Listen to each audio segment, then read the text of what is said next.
So in this video, we're going to start looking at some elements of programming, in particular values, variables, operators. These elements are common to most programming languages. So I'm going to talk about them in general. I will show some examples of JavaScript syntax, but keep in mind that we're learning principles and elements that you're going to find in pretty much any programming language you would use.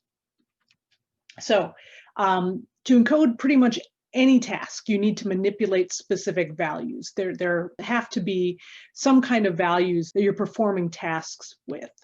These values can be literal. By that I mean, 22 or pi or some words, right? We will talk in detail a bit later about using what are called string values, or things that are, basically text. All of these things are types of values, and there are lots of other things too. Dates and times, right? All of these things are types of values.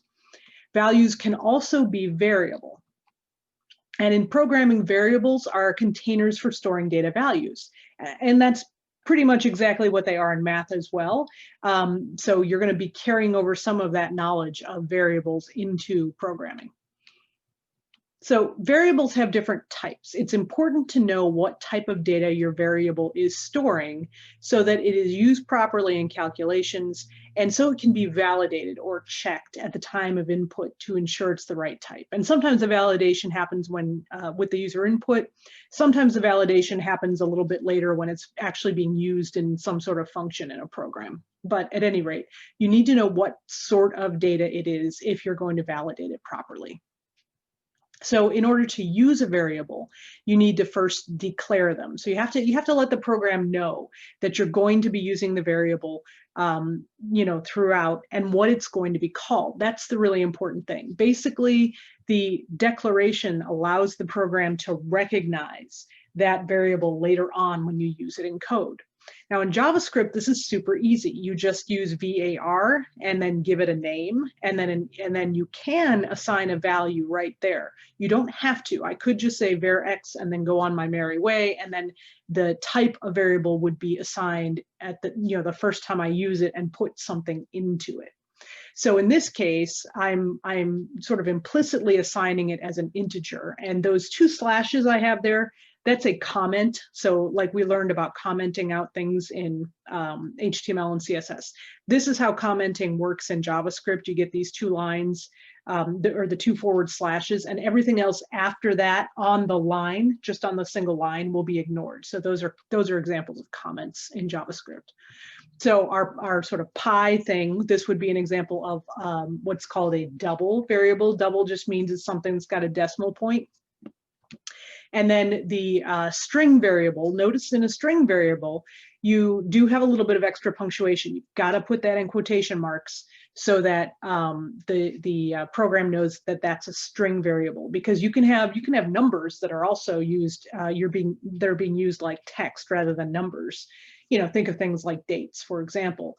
You don't want those calculated as like decimal values.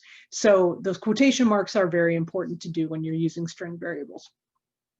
Now, I will say, in a lot of programs, you actually have to declare the type at the time that you assign the variable. So like in something like C, that's a common practice. You don't have to do that in JavaScript. You can just, like I said, declare a variable, and then it will type it the first time something is put into that container. So once you've declared your variable, then you can use it in expressions and functions. An expression is pretty much what you remember from your math classes. So let's say I declare x to be 5, just like we did, y to be this decimal, and then z, this is my expression, x plus y.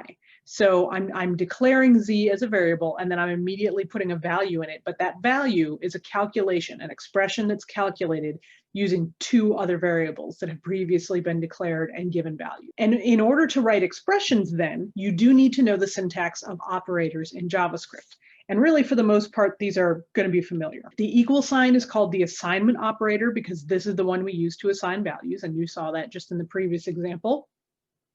And then your plus, your minus, multiplication, division, all these function as you would expect mathematically. So plus can also function with string variables, and we'll get into that later. But all of these regular mathematical operators are going to have the functions that you would expect them to have, just like in regular math. You might also see a double plus or a double minus in code, especially when we get to the point of looking at some other code and borrowing code. So those notations are meant, those notations, the double plus or the double minus, just mean to increase or decrease a value by 1. So in summary, a value is the discrete data used in a calculation. In order to for programs to run, you've got to have those discrete values assigned at some point. However, variables are used as containers or these placeholders to allow us to define how a calculation will operate without having to know those exact values, or to allow us the flexibility to change the value as the program runs, which is extremely common that we need to do that. And so that's where variables come into play. And you can think about variables as allowing us to create the full pattern of how a task is going to function or operate, and then just fill in the precise details later. There are different types of variables, as we discussed. Operators are used to put values, whether they're literal or variable, into relationship with each other, just like in mathematics. So this is where programming is a little bit like math, but it's very much applied in that all those calculations you're running, all those things you're doing are in the service of performing some kind of specific task. So hopefully that gives you a good sense of these programming elements, values, variables, and operators, and how they are relevant to programming.